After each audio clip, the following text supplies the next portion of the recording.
ਮੇਰੀ ਜ਼ਿੰਦਗੀ ਜੀਣ ਦਾ ਸਲੀਕਾ ਉਹ ਜਿਹਾ ਹੀ ਹੋਣਾ ਹੈ ਜਿਹੋ ਜਿਹੀ ਮੇਰੀ ਸਮਝ ਹੈ।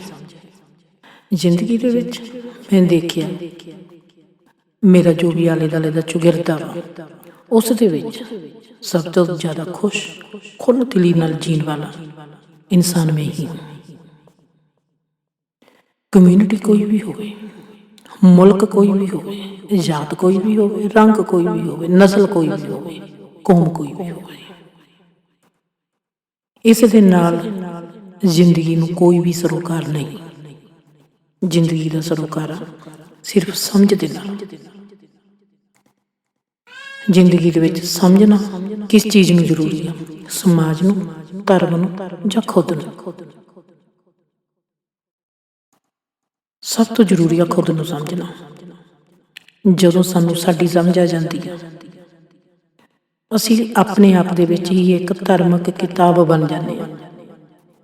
ਤਮਾਮ ਜ਼ਿੰਦਗੀ ਦਾ ਫਲਸਫਾ ਸਾਡੀਆਂ ਰਗਾਂ ਦੇ ਵਿੱਚ ਬਹਿਣਾ ਸ਼ੁਰੂ ਹੋ ਜਾਂਦਾ, ਚਾਹੇ ਉਹ ਫਿਲਾਸਫੀ ਆ, ਚਾਹੇ ਉਹ ਡਾਕਟਰੀ ਆ, ਕੁਛ ਵੀ ਜ਼ਿੰਦਗੀ ਦਾ ਹਿੱਸਾ ਵਾ, ਸਾਨੂੰ ਸਮਝ ਲੱਗ ਚੁੱਕੀ। ਅੱਜ ਇਸ ਪ੍ਰੋਗਰਾਮ ਦੇ ਵਿੱਚ ਮੈਂ ਤੁਹਾਨੂੰ ਜੋ ਵੀਡੀਓ ਦੇ ਵਿੱਚ ਚੜ੍ਹਦੇ ਸੂਰਜ ਦੀਆਂ ਫੋਟੋਆਂ ਦਿਖਾ ਰਹੀ ਹਾਂ ਤੇ ਨਾਲ ਵੀਡੀਓ ਦਿਖਾ ਰਹੀ ਹਾਂ, ਇਸ ਚੜ੍ਹਦੇ ਸੂਰਜ ਦੀਆਂ ਫੋਟੋਆਂ ਨੂੰ ਗੌਰ ਦੇ ਨਾਲ ਦੇਖਣਾ ਅਤੇ ਵੀਡੀਓ ਨੂੰ ਗੌਰ ਦੇ ਨਾਲ ਦੇਖਣਾ, ਕਲਰਾਂ ਨੂੰ, ਹਰ ਚੀਜ਼ ਨੂੰ ਧਿਆਨ ਦੇ ਨਾਲ ਦੇਖਣਾ। ਅਤੇ ਇਸ ਦੇ ਨਾਲ ਮੇਰੇ ਜੋ ਸਵਾਲ ਨੇ, 3 ਨੇ, ਜਿਹੜੇ ਇਹ ਸਵਾਲ ਆ ਮੈਂ ਤੁਹਾਨੂੰ ਦੇਣੇ ਆ, ਜਿਹੜੇ ਤੁਸੀਂ ਆਪਣੇ ਆਪ ਨੂੰ ਕਰਨੇ ਆ। ਇਹਨਾਂ ਦੇ ਜਿਹੜੇ ਜਵਾਬ ਨੇ ਉਹ ਵੀ ਤੁਸੀਂ ਆਪਣੇ ਆਪ ਨੂੰ ਦੇਣੇ ਆ। ਇਹ ਤੁਹਾਨੂੰ ਜੋ ਜਵਾਬ ਹੋਣਗੇ, ਇਹ ਤੁਹਾਨੂੰ ਸੂਚਿਤ ਕਰਨਗੇ, ਤੁਹਾਡੇ ਲਈ ਮਾਈਲਸਟੋਨ ਹੋਣਗੇ ਕਿ ਤੁਸੀਂ ਜ਼ਿੰਦਗੀ ਦੇ ਪ੍ਰਤੀ ਕਿਹੋ ਜਿਹੇ ਹੋ ਤੇ ਕਿਸ ਲੈਵਲ ਦੇ ਉੱਤੇ ਖੜੋਤੇ ਹੋ। ਅਗਰ ਕਿਸੇ ਨੂੰ ਨਾ ਵੀ ਸਮਝ ਆਏ ਤਾਂ ਮੇਰਾ ਈਮੇਲ ਐਡਰੈਸ ਹੋਊਗਾ ਨੀਚੇ, ਤੇ ਤੁਸੀਂ ਈਮੇਲ ਕਰਕੇ ਮੈਨੂੰ ਪਰਸਨਲੀ ਰੂਪ ਦੇ ਵਿੱਚ ਪੁੱਛ ਸਕਦੇ ਹੋ। ਜੇ ਮੈਨੂੰ ਲੱਗੂਗਾ ਕਿ ਅਸੀਂ ਫੋਨ ਤੇ ਗੱਲ ਕਰੀਏ, ਫੋਨ ਤੇ ਗੱਲ ਹੋਵੇ।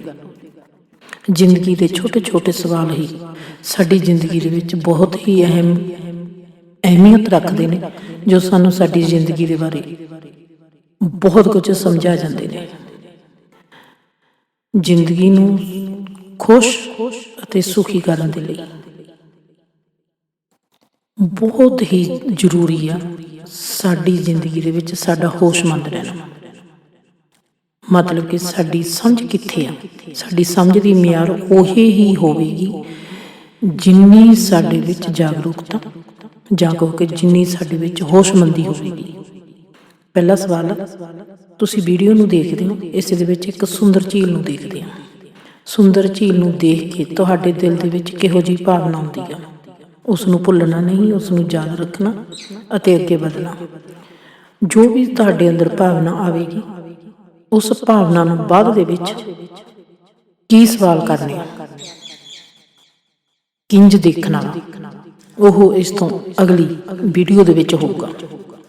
ਨੰਬਰ 2 ਆ, ਜਦੋਂ ਤੁਸੀਂ ਸੂਰਜ ਚੜ੍ਹਦੇ ਨੂੰ ਦੇਖਦੇ ਹੋ ਵੀਡੀਓ ਦੇ ਵਿੱਚ, ਉਸ ਵੇਲੇ ਤੁਸੀਂ ਆਪਣੇ ਆਪ ਨੂੰ ਜਾਂ ਸੂਰਜ ਨੂੰ ਜਾਂ ਕਾਇਨਾਤ ਨੂੰ ਜਾਂ ਰੱਬ ਨੂੰ ਜਾਂ ਕਿਸ ਨੂੰ ਕੀ ਕਿਹਾ? ਤੁਹਾਡੇ ਵਿੱਚ ਕਿਹੜਾ ਖਿਆਲ ਆਇਆ? ਖਿਆਲ ਭਾਵੇਂ ਦੁਨਿਆਵੀ ਹੋਵੇ, ਭਾਵੇਂ ਰਿਸ਼ਤਿਆਂ ਨਾਤਿਆਂ ਦੇ ਲਈ ਹੋਵੇ, ਭਾਵੇਂ ਪਿਆਰ ਦੇ ਲਈ ਹੋਵੇ, ਭਾਵੇਂ ਰੱਬ ਦੇ ਲਈ ਹੋਵੇ। 2 ਗੱਲਾਂ ਸਦਾ ਚੇਤੇ ਰੱਖਣੀਆਂ, ਇਮਾਨਦਾਰੀ ਅਤੇ ਇਨਸਾਫ।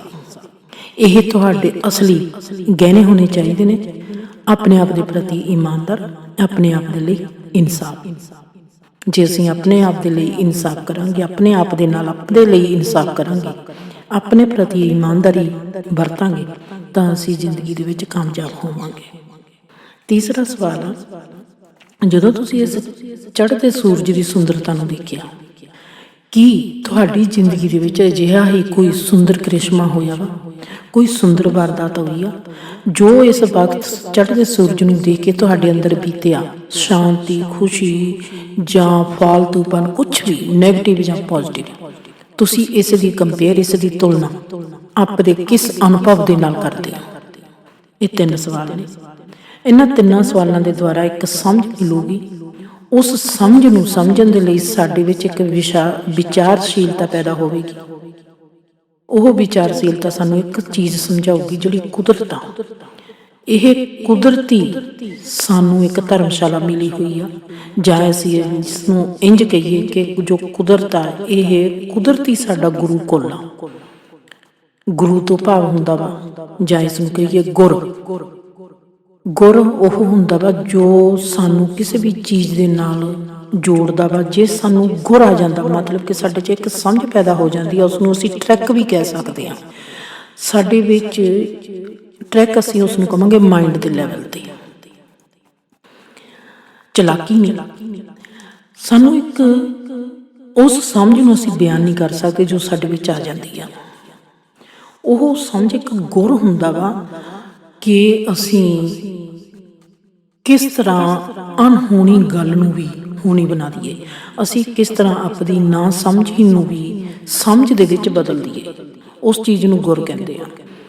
ਗੁਰੂ ਉਹ ਹੁੰਦਾ ਵਾ ਜੋ ਸਾਨੂੰ ਕਿ ਬ੍ਰਹਿਮੰਡ ਦੇ ਵਿੱਚ ਕਿਸੇ ਵੀ ਚੀਜ਼ ਦੇ ਨਾਲ, ਚਾਹੇ ਇਨਸਾਨ ਦੇ ਨਾਲ, ਚਾਹੇ ਸਮਾਜ ਦੇ ਨਾਲ, ਚਾਹੇ ਕਿਸੇ ਦੇ ਨਾਲ ਵੀ, ਜੀਵ ਜੰਤੂ ਦੇ ਨਾਲ ਸਾਨੂੰ ਜੋੜਦਾ ਵਾ। ਕੁਦਰਤ ਨੇ ਹੁਣ ਸਾਨੂੰ ਇੱਥੇ ਬ੍ਰਹਿਮੰਡ ਦੀ ਏਕਤਾ ਦੇ ਨਾਲ ਜੋੜਨਾ ਵਾ। ਇਹ ਸਾਡੀ ਜ਼ਿੰਦਗੀ ਦਾ ਅਹਿਮ ਹਿੱਸਾ ਵਾ। ਅਸੀਂ ਉਸ ਨੂੰ ਮਹਿਸੂਸ ਕਰਨਾ ਕਿ ਅਸੀਂ ਬ੍ਰਹਿਮੰਡ ਦੀ ਏਕਤਾ ਦੇ ਵਿੱਚ ਇੱਕ ਹਾਂ। ਮਤਲਬ ਕਿ ਅਸੀਂ ਤਮਾਮ ਬ੍ਰਹਿਮੰਡ ਦਾ ਹਿੱਸਾ ਹਾਂ। ਅਸੀਂ ਤਮਾਮ ਬ੍ਰਹਿਮੰਡ ਦੇ ਨਾਲ ਜੁੜੇ ਹੋਏ ਹਾਂ। ਇਸ ਲਈ ਸਭ ਤੋਂ ਪਹਿਲਾਂ ਕਦਮ ਕੀ ਹੋਊਗਾ? ਹੁਣ ਅਸੀਂ ਇੱਥੇ ਪਹਿਲਾਂ ਦੇਖਣਾ ਵਾ ਬ੍ਰਹਿਮੰਡ ਦੀ ਜੋ ਏਕਤਾ ਵਾ, ਇਸ ਦਾ ਗੁਣ ਰੂਪ ਕੀ ਆ? ਇਸ ਦਾ ਗੁਣ ਰੂਪ ਹੈ ਚੁੱਪ। ਹੁਣ ਅਸੀਂ ਇਹ ਦੇਖਣਾ ਕਿ ਇਸ ਬ੍ਰਹਿਮੰਡ ਦੀ ਜੋ ਏਕਤਾ ਵਾ, ਇਸ ਦਾ ਗੁਣ ਰੂਪ ਤਾਂ ਚੁੱਪ ਆ, ਪਰ ਇਸ ਦਾ ਗਿਆਨ ਰੂਪ ਕੀ ਆ? ਇਸ ਦਾ ਗਿਆਨ ਰੂਪ ਆ ਸਮਰਪਣ, ਸਮਰਪਿਤ ਹੋ ਜਾਣਾ। ਹੁਣ ਚੁੱਪ ਅਤੇ ਸਮਰਪਿਤ ਦੋਵੇਂ ਇੱਕੋ ਜਿਹੇ ਨੇ। ਜੋ ਗਿਆਨ ਦੀ ਗੁਣਵੱਤਾ ਵਾ ਉਹ ਚੁੱਪ ਆ, ਅਤੇ ਜੋ ਚੁੱਪ ਦਾ ਹੀ ਗੁਣਵੱਤਾ ਵਾ ਉਹ ਗਿਆਨ। ਮਤਲਬ ਕਿ ਗੁਣ ਅਤੇ ਗਿਆਨ ਇੱਕੋ ਹੀ ਚੀਜ਼ ਨੇ। ਹੁਣ ਜਿਹੜਾ ਗੁਣ ਅਤੇ ਗਿਆਨ, ਇਹ ਕਿਸ ਦਾ ਪਹਿਰਾਵਾ ਨੇ? ਗੁਣ ਅਤੇ ਗਿਆਨ ਸਾਨੂੰ ਕਿੱਥੇ ਦੇਖਣ ਦੇ ਵਿੱਚ ਸਭ ਤੋਂ ਜ਼ਿਆਦਾ ਮਿਲੂਗਾ? ਏਕਤਾ ਦੇ ਵਿੱਚ।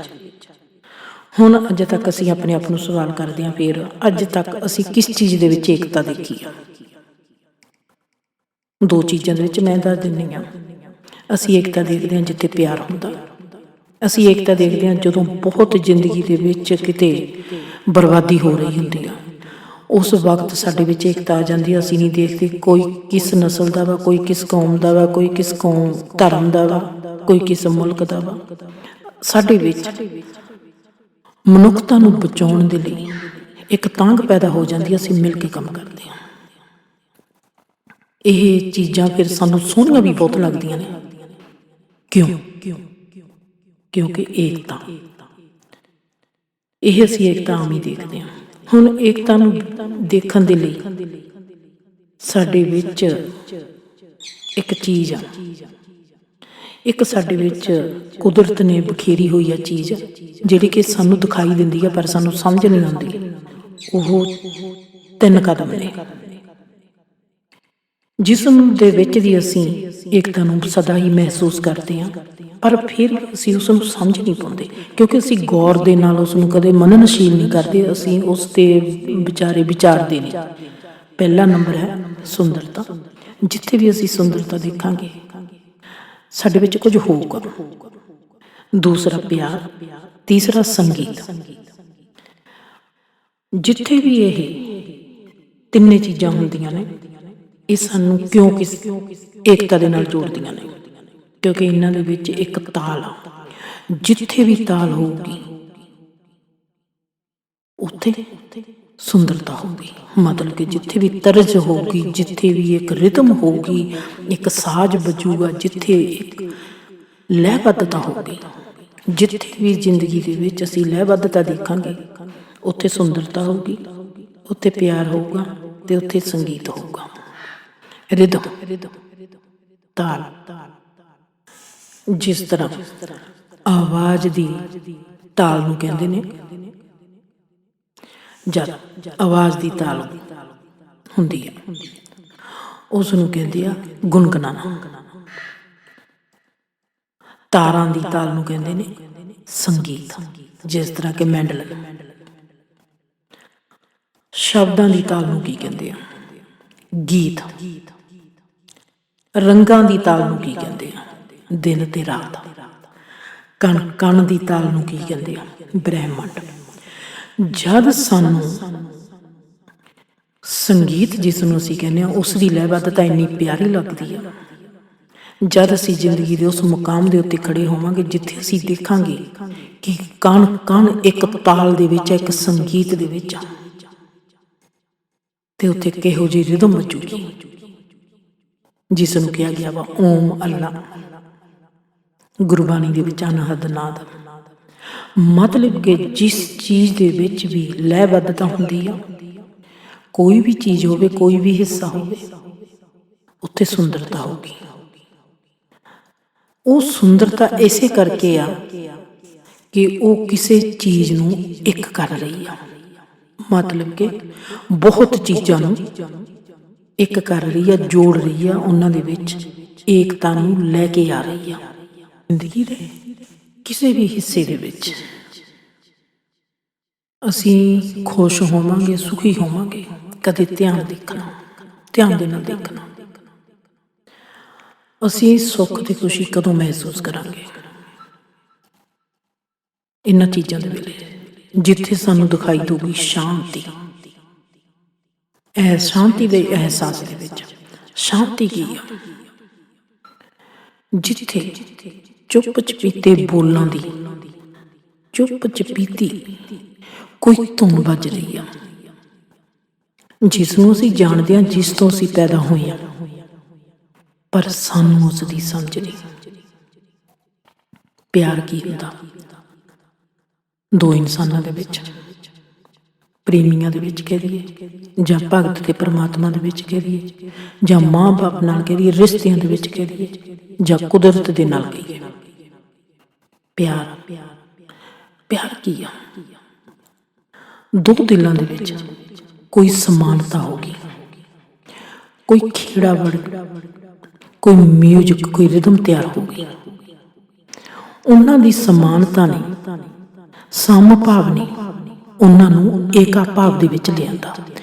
ਏਕਾ ਭਾਵ ਦਾ ਜੋ ਸਵਾਦ ਆ, ਏਕਾ ਭਾਵ ਦਾ ਜੋ ਬੀਇੰਗ ਨੂੰ, ਸਾਡੀ ਹੋਂਦ ਨੂੰ, ਸਾਡੇ ਵਜੂਦ ਨੂੰ ਮਜ਼ਾ ਆਉਂਦਾ ਵਾ, ਟੇਸਟ ਆਉਂਦਾ, ਉਸ ਨੂੰ ਅਸੀਂ ਕਹਿੰਦੇ ਹਾਂ ਪਿਆਰ। ਮਤਲਬ ਕਿ ਪਿਆਰ ਆ ਜੋ, ਉਹ ਸਾਡੀ ਏਕਤਾ ਦਾ ਸਵਾਦ ਆ। ਇਹਦਾ ਅਰਥ ਮਤਲਬ ਇਹ ਹੋਇਆ, ਇਹਦਾ ਅਰਥ ਇਹ ਹੋਇਆ ਕਿ ਜਿੱਥੇ ਵੀ ਕੋਈ ਸਮਭਾਵ ਹੋਵੇ, ਉਸ ਦੇ ਨਾਲ ਜਦੋਂ ਏਕਾ ਭਾਵ ਹੁੰਦਾ, ਉੱਥੇ ਕੁਝ ਵਾਪਰਦਾ, ਉੱਥੇ ਸੁੰਦਰਤਾ ਵਾਪਰਦੀ ਹੈ, ਉੱਥੇ ਪਿਆਰ ਵਾਪਰਦਾ। ਪਿਆਰ ਤੋਂ ਸੁੰਦਰਤਾ ਕਿਹੜੀ ਚੀਜ਼ ਦੇ ਵਿੱਚ? ਚੁੱਪ, ਸਮਰਪਣ। ਇਹ ਦੋਨੇ ਨੇ ਸਾਨੂੰ ਬਹੁਤ ਹੀ ਜਲਦੀ, ਬਹੁਤ ਹੀ ਸੋਹਣੇ ਤਰੀਕੇ ਦੇ ਨਾਲ ਸਾਨੂੰ ਸਾਡੇ ਕੁਦਰਤੀ ਢਾਂਚੇ ਦੇ ਨਾਲ ਜੋੜ ਦਿੰਦੀ ਹੈ। ਏਕਤਾ, ਹਰ ਚੀਜ਼ ਦੀ ਖੂਬਸੂਰਤੀ ਦੇ ਵਿੱਚ ਏਕਤਾ ਵਾ। ਏਕਤਾ ਕਿਸੇ ਦੀ ਵੀ ਹੋਵੇ, ਚਾਹੇ ਉਹ ਸੁਰਾਂ ਦੀ ਆ, ਚਾਹੇ ਉਹ ਰੰਗਾਂ ਦੀ ਆ, ਚਾਹੇ ਉਹ ਖੁਸ਼ੀ ਦੀ ਆ, ਚਾਹੇ ਉਹ ਸੇਵਾ ਦੀ ਆ, ਚਾਹੇ ਉਹ ਪਿਆਰ ਦੀ ਆ। ਇਸ ਵੀਡੀਓ ਦੇ ਵਿੱਚ ਇਹ ਪਤਾ ਚੱਲੂਗਾ ਕਿ ਸੁੰਦਰਤਾ ਸਾਡੇ ਮਨ ਨੂੰ ਕਿੰਝ ਕੇਂਦਰਿਤ ਕਰਦੀ ਆ, ਕਿੰਝ ਸਾਡੇ ਮਨ ਨੂੰ ਇਕਾਗਰ ਕਰਦੀ ਆ। ਅਸੀਂ ਜਪ ਤਪ ਪੂਜਾ ਪਾਠ 40-40 ਸਾਲਾਂ ਤੋਂ, 50-50 ਸਾਲਾਂ ਤੋਂ ਕਰਦੇ ਹਾਂ। ਅਸੀਂ ਧਾਰਮਿਕ ਥਾਵਾਂ 'ਤੇ ਸਾਰੀ ਜ਼ਿੰਦਗੀ ਆਉਂਦੇ ਜਾਂਦੇ ਹਾਂ, ਪਰ ਸਾਨੂੰ ਇਹੀ ਨਹੀਂ ਪਤਾ ਕਿ ਸਾਡਾ ਮਨ ਇਕਾਗਰ ਹੋਇਆ ਵਾ ਕਿ ਨਹੀਂ ਹੋਇਆ। ਪਰ ਸਾਨੂੰ ਇਹ ਪਤਾ, ਜਦੋਂ ਅਸੀਂ ਕਿਸੇ ਸੁੰਦਰ ਚੀਜ਼ ਨੂੰ ਦੇਖਦੇ ਹਾਂ ਚਾਹੇ ਕਿਸੇ ਸੁੰਦਰ ਚਿਹਰੇ ਨੂੰ ਹੀ ਦੇਖੀਏ, ਸਾਨੂੰ ਬਹੁਤ ਸੋਹਣਾ ਲੱਗਦਾ। ਅਸੀਂ ਅਚੇਤਨ ਅਵਸਥਾ ਦੇ ਵਿੱਚ ਹੀ ਸੁੱਤੇ ਪਏ ਹੀ ਅਸੀਂ ਇਹ ਨਹੀਂ ਗੌਰਦੇ ਕਿ ਸਾਨੂੰ ਇਹ ਚੀਜ਼ ਸੁੰਦਰ ਕਿਉਂ ਲੱਗੀ। ਅਸੀਂ ਅਚੇਤਨ ਅਵਸਥਾ ਦੇ ਵਿੱਚ ਹੀ ਆਪਣੇ ਮਨ ਦੀ ਇਕਾਗਰਤਾ ਦੇ ਵਿੱਚ ਪਰੋਈ ਜਾਂਦੇ ਹਾਂ। ਜਿੱਥੇ ਕਿਤੇ ਵੀ ਜ਼ਿੰਦਗੀ ਦੇ ਵਿੱਚ ਸਾਨੂੰ ਸੁੱਖ, ਸ਼ਾਂਤੀ, ਖੁਸ਼ੀ ਮਿਲੂਗੀ, ਉਸ ਦੇ ਪਿੱਛੇ ਰਾਜ ਹੀ ਹੋਊਗਾ ਕਿ ਅਸੀਂ ਆਪਣੀ ਅੰਦਰਲੀ ਚੁੱਪ ਦੇ ਨਾਲ ਜੁੜ ਗਏ ਹਾਂ। ਸਾਡੇ ਅੰਦਰਲੀ ਚੁੱਪ ਕੀ ਆ? ਬ੍ਰਹਿਮੰਡ ਦੀ ਚੁੱਪ ਦਾ ਹਿੱਸਾ, ਕਾਇਨਾਤ ਦੀ ਚੁੱਪ ਦਾ ਹਿੱਸਾ। ਕੁਦਰਤ ਦੇ ਵਿੱਚ ਸੁੰਦਰਤਾ ਹਰ ਜਗ੍ਹਾ ਵਿੱਚ ਬਿਖਰੀ ਪਈ ਆ। ਅਸੀਂ ਦੇਖਿਆ ਨਹੀਂ, ਕਿਸੇ ਦੀਆਂ ਅੱਖਾਂ ਸੋਹਣੀਆਂ, ਕਿਸੇ ਦੇ ਬੋਲ ਸੋਹਣੇ, ਕਿਸੇ ਦੀਆਂ ਭਾਵਨਾਵਾਂ ਸੋਹਣੀਆਂ। ਜੋ ਵੀ ਚੀਜ਼ ਸੁੰਦਰਤਾ, ਜੋ ਵੀ ਚੁੱਪ ਹੋਵੇ, ਕੋਈ ਵੀ ਚੀਜ਼ ਹੋਵੇ ਜ਼ਿੰਦਗੀ ਦੀ, ਜਿਸ ਦੇ ਨਾਲ ਸਾਡੇ ਵਿੱਚ ਤਾਜ਼ਗੀ ਤੇ ਨਿਆਂਪਣ ਹੁੰਦਾ ਵਾ, ਨਵਾਂਪਣ ਹੁੰਦਾ, ਤਾਜ਼ਾਪਣ ਅਤੇ ਨਵਾਂਪਣ। ਇਹ ਸਾਡੇ ਮਨ ਨੂੰ ਸ਼ਾਂਤ ਤੇ ਖੁਸ਼ੀ ਦਿੰਦਾ। ਫਿਰ ਇੱਥੋਂ ਤੇ ਹੁੰਦਾ ਧਰਮ ਸ਼ੁਰੂ। ਜਦ ਸਾਡੇ ਅੰਦਰ ਹੀ ਧਰਮ ਪੈਦਾ ਹੋ ਗਿਆ, ਅਸੀਂ ਹੀ ਇੱਕ ਧਾਰਮਿਕ ਕਿਤਾਬ ਬਣ ਗਏ, ਫਿਰ ਸਾਡੇ ਲਈ ਸਾਰਾ ਜਹਾਨ, ਸਾਰੀ ਕਾਇਨਾਤ ਹੀ ਧਾਰਮਿਕ ਜਗ੍ਹਾ ਬਣ ਗਈ। ਜੇ ਅਸੀਂ ਇਹ 3 ਸਵਾਲਾਂ ਨੂੰ ਹੱਲ ਕਰ ਲਿਆ ਤਾਂ ਅਸੀਂ ਆਪਣੇ ਆਪ ਦੇ ਵਿੱਚ ਇੱਕ ਧਾਰਮਿਕ ਕਿਤਾਬ ਬਣ ਗਏ। ਹੁਣ ਸਾਨੂੰ ਇਹ ਜੋ ਝੀਲ ਆ, ਇਸ ਦੇ ਰੰਗ ਦੇਖੋ, ਚੜ੍ਹਦੇ ਸੂਰਜ ਦੇ ਰੰਗ ਦੇਖੋ। ਇਹਨਾਂ 'ਚ ਕਿਹੜੀ ਅਜਿਹੀ ਚੀਜ਼ ਆ ਕਿ ਸਾਨੂੰ ਇਹ ਸੁੰਦਰ ਲੱਗੀ? ਸੁੰਦਰ ਉਹੀ ਚੀਜ਼ ਲੱਗੂਗੀ ਜਿਸ ਦੇ ਵਿੱਚ ਲੈਅਬੱਧਤਾ ਹੋਊਗੀ। ਅਸੀਂ ਹੁਣ ਇਸ ਨੂੰ ਦੇਖਣਾ ਕਿ ਇਸ ਦੇ ਵਿੱਚ ਲੈਅਬੱਧਤਾ ਕਿਵੇਂ ਆ। ਪਾਣੀਆਂ ਕੋਲੇ ਚੜ੍ਹਦੇ ਸੂਰਜ ਦੀਆਂ ਵਿੱਚ ਕਿਰਨਾਂ ਪੈਂਦੀਆਂ ਨੇ, ਜਿਸ ਦੇ ਨਾਲ ਰੰਗਾਂ ਦਾ ਫੈਲਾਅ ਹੋਇਆ। ਰੰਗ, ਚੜ੍ਹਦਾ ਸੂਰਜ, ਪਾਣੀ, ਅਸੀਂ ਦੇਖਣ ਵਾਲੇ, ਇਹਨਾਂ ਦੇ ਵਿੱਚ ਕਿਹੜੀ ਚੀਜ਼ ਇੱਕ ਆ ਜਿਸ ਨੇ ਇੱਕ ਸੁਰ ਨੂੰ ਪੈਦਾ ਕੀਤਾ? ਜਿੱਥੇ ਇੱਕ ਸੁਰ ਪੈਦਾ ਹੋ ਗਿਆ, ਅਸੀਂ ਅਲੱਗ-ਅਲੱਗ ਸੁਰਾਂ ਵਾਂ। ਸੂਰਜ ਅਲੱਗ ਸੁਰ, ਕਲਰ ਅਲੱਗ ਸੁਰ, ਪਾਣੀ ਅਲੱਗ ਸੁਰ, ਅਸੀਂ ਦੇਖਣ ਵਾਲੇ ਅਲੱਗ ਸੁਰ। ਇਹ 4 ਸੁਰਾਂ ਨੇ। 4 ਸੁਰਾਂ ਤੋਂ ਅਨੰਤ ਸੁਰਾਂ ਹੋਰ ਬਣਦੀਆਂ ਨੇ। ਤੁਸੀਂ ਵਿੱਚ ਦੇਖਦੇ ਹੋ ਪਕਸ਼ੀ ਵੀ ਉੜੇ ਫਿਰਦੇ ਆ, ਸਭ ਕੁਝ ਆ, ਰੁੱਖ ਵੀ ਆ। ਅਨੰਤ ਸੁਰਾਂ ਦੇ ਵਿੱਚ ਵੀ ਇੱਕ ਸੁਰ ਬਣ ਰਹੀ ਆ। ਇਹ ਸੁਰ ਬਣ ਕਿਵੇਂ ਰਹੀ ਆ? ਇਸ ਸੁਰ ਨੂੰ ਬਣਾ ਕੌਣ ਰਿਹਾ? ਜੋ ਸਾਡੇ ਅੰਦਰੋਂ ਕੋਈ ਚੀਜ਼ ਦੇਖ ਰਹੀ ਆ, ਉਸ ਚੀਜ਼ ਨੂੰ ਜੇ ਦੇਖਣਾ ਆ ਗਿਆ, ਅਸੀਂ ਉਸ ਚੀਜ਼ ਨੂੰ ਕਿੰਝ ਦੇਖ ਸਕਦੇ ਹਾਂ? ਜੇ ਇਹਨਾਂ ਸੁਰਾਂ ਦੇ ਵਿੱਚ ਦੀ, ਇਹਨਾਂ ਰੰਗਾਂ ਦੇ ਵਿੱਚ ਦੀ ਜੋ ਸਾਡੇ ਅੱਗੇ ਪਿਆ ਵਾ, ਇਸ ਨੂੰ ਦੇਖਣ ਦੀ ਜੇ ਕਲਾ ਆ ਗਈ, ਅਸੀਂ ਆਪਣੇ ਆਪ ਦੇ ਵਿੱਚ ਹੀ ਬਹੁਤ ਵੱਡੇ ਕਲਾਕਾਰ ਬਣ ਗਏ। ਕਹਿਣ ਤੋਂ ਨਹੀਂ ਮੈਂ ਝਿਜਕੂੰਗੀ, ਅਸੀਂ ਖੁਦ ਦੇ ਵਿੱਚ ਹੀ ਇੱਕ ਬਹੁਤ ਅੱਛੇ ਫਕੀਰ ਬਣ ਗਏ। ਸੰਨਿਆਸੀ ਅਹਿਸਾਸ, ਉਹ ਸੁੰਦਰ ਅਹਿਸਾਸ ਦੀ ਆਸ ਜੋ ਸਾਡੇ ਮਨ ਨੂੰ ਭਗਮਾ ਕਰ ਗਈ। ਅਸੀਂ ਸੋਹਣੀ ਫਕੀਰੀ ਦੇ ਵਿੱਚ ਪ੍ਰਵੇਸ਼ ਕਰ ਗਏ। ਸਾਡੇ ਅੰਦਰ ਹੀ ਸਾਡਾ ਧਰਮ ਪੈਦਾ ਹੋ ਗਿਆ।